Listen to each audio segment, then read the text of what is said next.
Hello, this is Greg.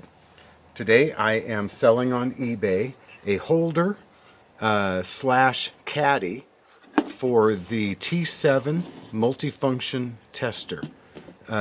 Very straightforward, has a little compartment for the charging cable.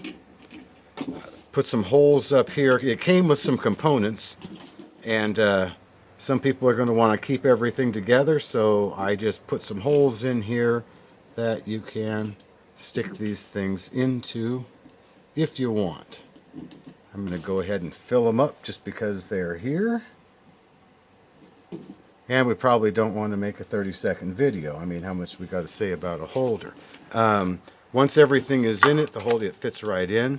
And when you're going to take it out, I just kind of pull it out by these little, this is locked in. The reason why I made it is because I burned it with my soldering iron. And then your probes go in the little holes, keeps them all in one spot, and there you go. If you want to keep everything together, they are going to be, it's for sale on eBay for $5.95. I'm not going to put any feet on it, so it will be easy to slide across, slide back into wherever you're going to keep it on your counter or up on a shelf.